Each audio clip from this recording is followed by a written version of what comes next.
I stood calmly, watching the scene that unfolded before my eyes. I should have been afraid. I should have been scared. I knew that for sure. But it was as if I could experience no emotions other than something akin to surprise, but with a bit of indifference mixed into it. Apathy was the closest explanation. What I was watching froze me from feeling anything, which meant soon all the emotions that were avoiding me would crash back into me, leaving me basically defenseless. I started to inch towards the door. I felt my arms begin to shake as I drew closer to the exit. That meant fear was starting to worm itself back into my system. I didn't have much time. A sharp pain suddenly sparked through my chest. My hands flew up to feel the area, searching for the source of agony that was rupturing inside my heart. The sharp point of a knife greeted my shaking hands, and I realized I had been stabbed.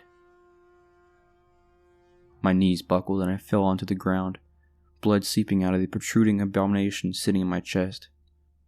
I tried to take a breath, not believing what was happening. My chest wasn't even close to expanding half a centimeter before the pain sent stars into my vision.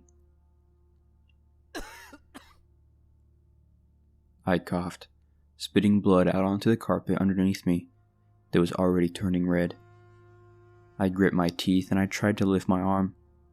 This couldn't be happening, of all places, of all people.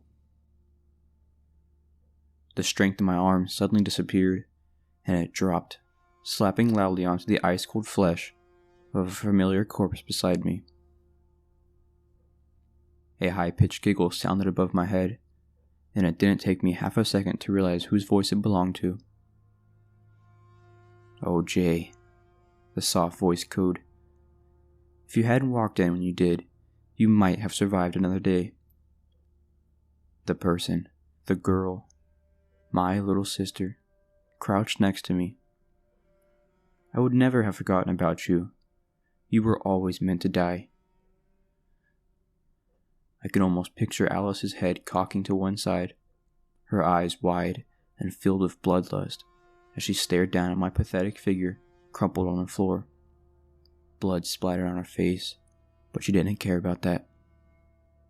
After all, Father would believe anything that came out of her mouth. Alice tutted. "Oh, you poor thing. Trying to hold on to the last bit of strength you have to curse me, huh? Let me help you then." I felt a sharp tug on the knife that was lodged in my chest, followed by a feeling of release, and a flurry of excruciating pain with it. I coughed to stop myself from screaming, but I couldn't hold everything down in my weakened state. Alice paraded with glee from hearing my strained screams. "Isn't that better, dear brother? I hope your pain rushes out quickly. I don't want you in too much pain." She hardly tried to hide the smile in her words. "Let's hear it, shall we? I want to know what you want to say to me before you become like dear old mother over here." A puff of breath warmed my freezing cheek, telling me that Alice had bent down to my level. Biting her went through my mind, but it disappeared just as quickly as it came. She didn't deserve my touch. I had more important things to tell Alice anyways. With the last bit of strength I didn't know I had, I rolled myself over so I can glare into her cold, merciless eyes. Smiling had never been so easy before.